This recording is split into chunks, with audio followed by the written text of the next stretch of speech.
Whereas the R2D2 pack, man, those characters are good in a variety of squads, and you can even use them all together right away, which is a little bit different from the rest of these. So that is going to be our overall take. Thank you guys for watching. I'm very proud.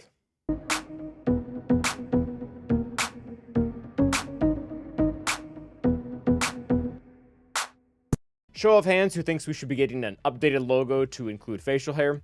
But at any rate, welcome back to the class, everyone. Today we will be dissecting the 5 characters that come in the R2D2 Lightspeed Bundle. I want to take a look at what Zetas they need or don't need, how they need to be modded, and probably most important of all, what teams do they even get used in? So we are going to start off with a win here, and that is going to be specifically with Zetas.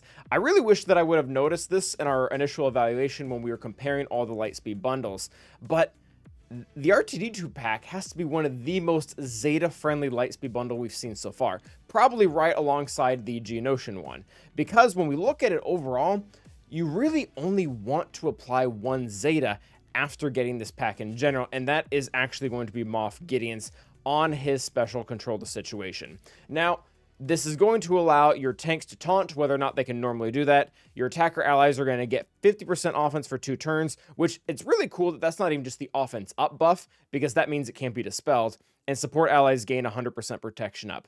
This is pretty good on all of your normal Empire or Imperial Trooper or Imperial Remnant teams. This will really come in clutch when used under a Padme lead in 3v3. We'll talk more about what that comp actually looks like and what it does later, but the 100% protection up to support allies is kind of a big deal. The ability itself is still pretty good with the whole turn meter interaction without the Zeta, but I really would recommend this for anyone who is getting the character.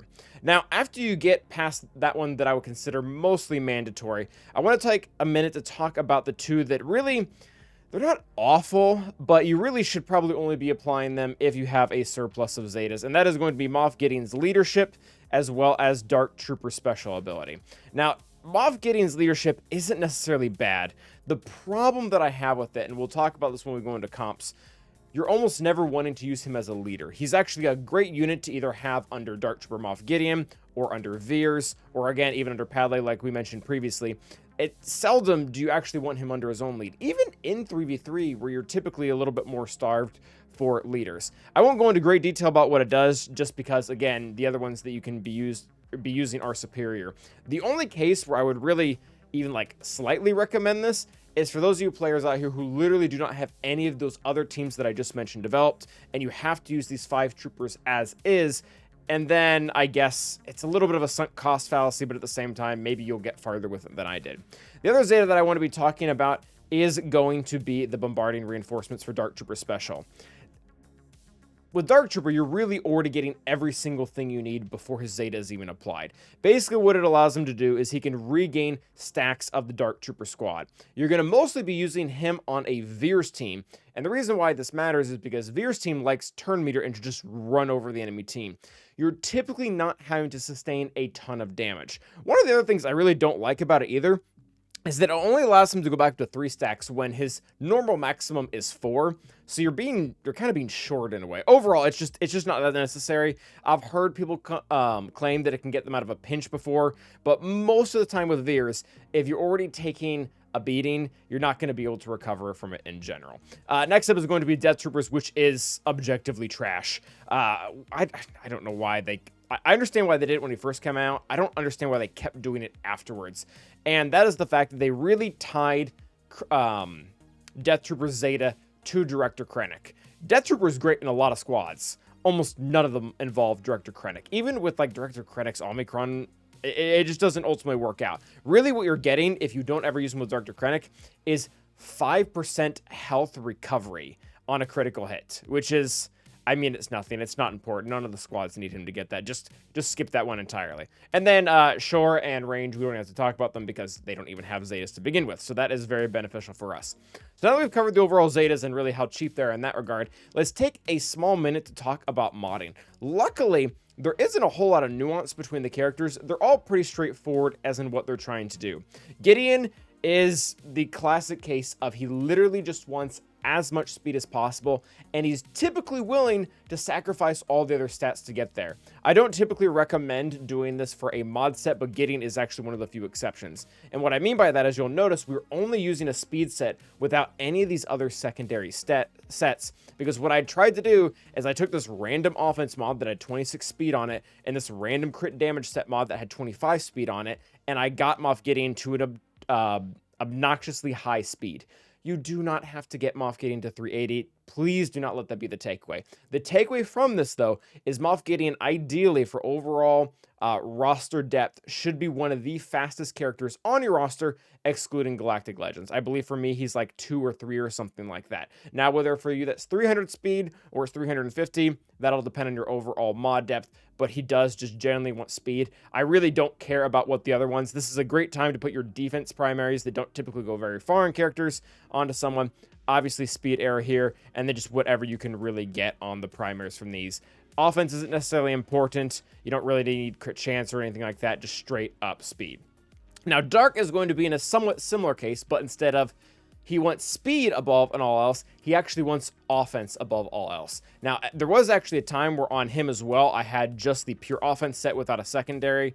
It just happened to work out that he now has a health set, so you can do that. It doesn't hurt the character, but at the same time, it's not necessary. And again, the name of the game is offense. You want an offense set on Dark, and you want an offense primary on the triangle, on the cross, on the arrow. As much offense as possible, and the reason for it is you're going to be calling him to assist quite a bit with Piet, because you're going to mark him, and then he's going to come in and use his basic, and his basic can't actually crit unless he has advantage, which really, for the comps he's on, isn't typically handed out like candy, so you really have to rely on the actual offense he's bringing to the table. So offense, offense, offense, and then even on like the, you'll see this square that I have here, there's no speed on here at all. It's just a pure offense secondary that we have here at 8%, which again is obnoxiously high. And I'm again not going to give anyone a real goal as far as what his offense should be. That's going to depend on your overall mod depth. It doesn't have to be 10,000 at R7. It can be lower. You should just know that you shouldn't be prioritizing really any other stats above that. Speed does help in some regards. You'll notice that I have some high speed on here, but that's mostly to make up for this mod that doesn't have any, and a lot of these other ones that have really low amounts. You typically just want him going last in the overall trooper lineup. Other than that, offense, offense, offense.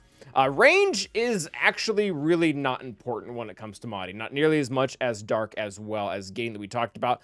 Range, you can almost view him as a unique on a stick. Basically, what he serves to do is have a 50% chance to call another buffed Imperial Trooper ally to assist when they use an ability during their turn.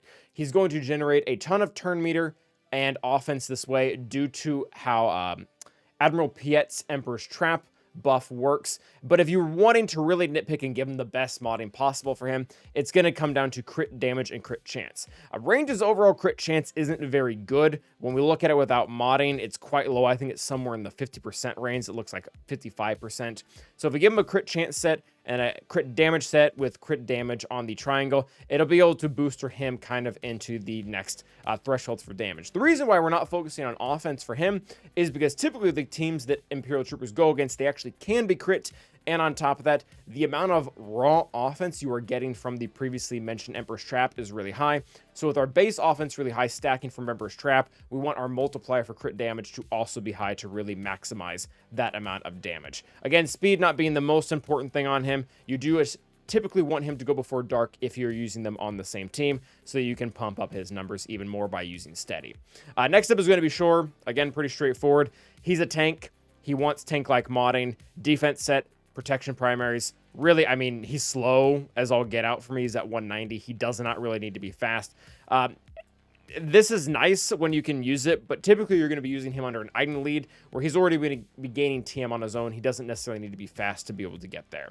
And last but not least is going to be Death Trooper. Death Trooper, well, he does have the attacker tag and he can do some decent damage. In my opinion, he really needs to be viewed as a support character where the main thing that he's bringing to the table are going to be his debuffs. He can both daze and stun on his basic, and then his AoE has healing immunity as well as a cooldown increase. Granted, you don't need potency for the cooldown increase, but for the rest of those abilities, you do need a little bit of extra potency, and I want to make sure they land every single time. So the way we have him modded is full potency sets, potency primary here. I did give him a crit damage triangle just because we're not giving any potency up by doing so, and he does have one move that is a locked crit on his terminate, assuming the enemy has a debuff, and his crit chance is actually pretty naturally high. He sits at like 68% without any crit chance modding, meaning that you will occasionally crit even off of the terminate hit, and then a speed arrow just to get him going. So potency, potency, potency. Let him land his debuffs. Let him do what he needs to do. There is typically someone else on the team that will be dealing damage. Now, when we look at the overall comps, you pretty much have 2 or 3 options, and it doesn't go much beyond that. We mentioned the kind of budget comp earlier, mainly being the comp that you were immediately given by getting the R2D2 Lightspeed Bundle, because when we look into Moff Gideon's leadership, he has some really weird requirements in the sense that he wants exactly 1 support ally, 2 attackers, and a tank. And lo and behold, this team actually meets that exact criteria. We have 2 attackers between Death and Dark, Shore is our tank, and then Range is our support. So you can run with this. I don't love it, but it is an option. Realistically, what you can do is use these 2 different teams that we show below. It will require additional investment, so I'm not saying you have to have this, but it is something to work towards if you don't. Veer's Lead and Piet, they utilize these 3 characters very well. Moff Gideon has a naturally higher base speed than Piet, so you can get ahead and get the turn meter train going. Range has that assist ability we talked about before that is very crucial, and then Dark Trooper is really your main source of damage. So overall, great team to go with, and then Iden really does love everyone on this team as well.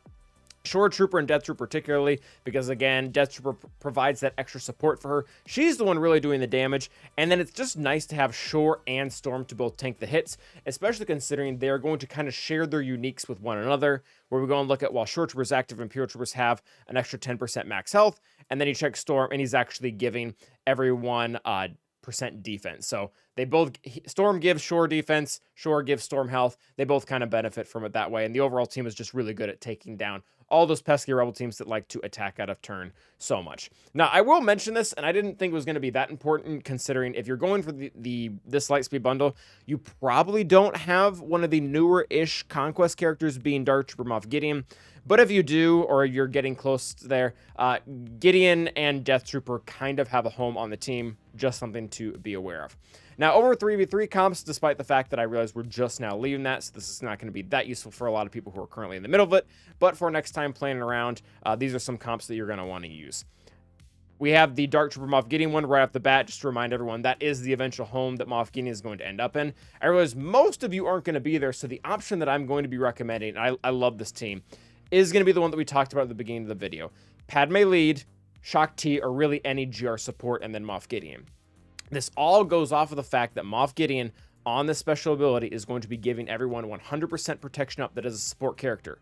Shaak and Padme are support characters. Again, remember, this is not bound by faction. This is to any ally gets that. Meaning that Padme is going to be loaded up with 20 stacks of courage because she converts all of her protection up to courage once she takes a turn, and then she pretty much just gets to delete a character right off the bat because she can call in Shaak Ti to assist, or Shaak Ti can call her in to assist when she does get her turn.